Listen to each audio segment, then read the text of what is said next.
Magandang araw guys. Ito na naman si Kuya Ice, another day, another vlog. At excited na ako sa araw na ito dahil sa araw na ito ay ipapakita ko sa inyo kung ano yung mga upgrades natin kay Blacky. At nandito na lahat.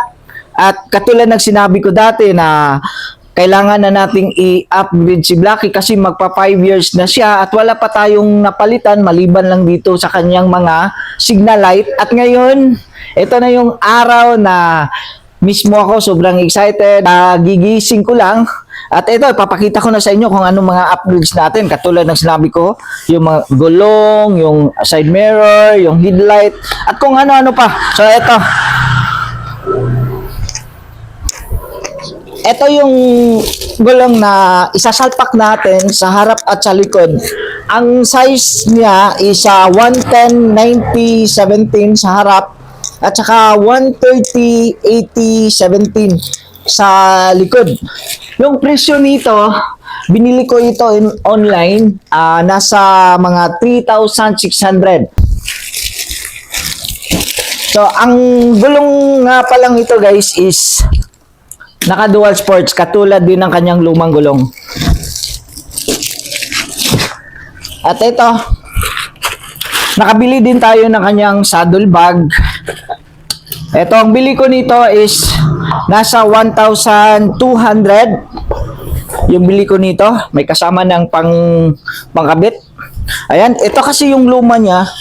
At ayan, ipapalit natin to. Maganda yung kanyang quality. Leader naman, so sulit lang yung presyo. At itong tool bag, ayan, hindi ko pa nakabitan si Blacky nito at ngayon binilhan na natin. Ang bili ko nito nasa mga 400 pesos. Maganda rin. Ilalagay natin dito sa harap. Ayan, para lagyan natin ng basahan, ng mga tools. Ayan. Gamit na gamit tong tool bag sa harap. At saka dagdag angas na rin kay Blacky. At eto, ang kanyang bar and side mirror. Ayan. So, ito yung kanyang bar and side mirror. Tanggalin natin. Ayan, dagdag forma din to. At saka luma na talaga tong kanyang side mirror kaya dapat nang palitan. Ang bili ko nito nasa 439 ata. Nabili ko rin to online. At ito ang kanyang ito yung nagugustuhan ko talaga to. Kahit medyo binili ko talaga. Ito ang kanyang headlight. Ang kanyang headlight na binili natin is yung daylight. At ito yung sabi ko dati na ayan, may disenyong bungo. Ang bili ko naman nito is nasa 1,300 pesos online. Ayan.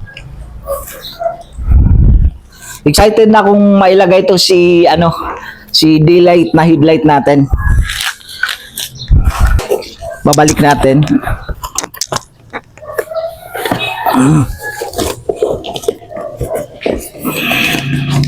At hindi makukumpleto yung daylight headlight natin kung walang mount. So ito, separate ko tong nabibili kasi akala ko dati nung dumating tong si daylight na headlight natin, wala palang mount, hindi pala kasama. So ito, bumili rin tayo online yung may kasama ng bracket at saka itong rubber at saka pandikit siguro dito sa headlight natin. Ang bili ko nito nasa 800 pesos. Ito. Ayan. At etong handle grip natin, yung pinili ko yung diamond coffee. Diamond, yung color niya is coffee brown. Ayan, eto.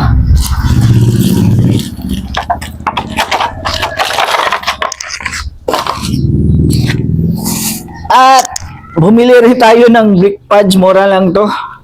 Yung bili ko nito is nasa mga 300 pesos. Ayan, sa likod natin to ikakabit. And yes, eto yung kanyang sprocket, yung kanyang sprocket sa likod at sa harap at kadena. So yung binili natin set na, yung bili ko dito is 1,600 pesos online.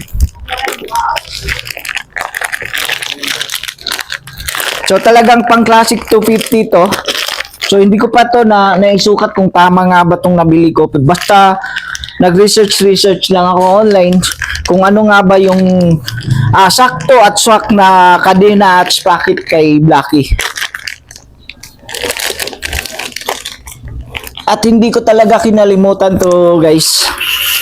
Since na sabi ko nga dati nung last vlog natin, hindi pa nagkakaroon ng major na problema si Blackie, pero napansin ko lang nung hinugasan ko si Blackie, may tagas na pala ang kanyang shock sa harap. So may tagas siya ng oil dito, yung kanyang langis. Kaya sabi ko, baka kailangan palitan ng oil seal.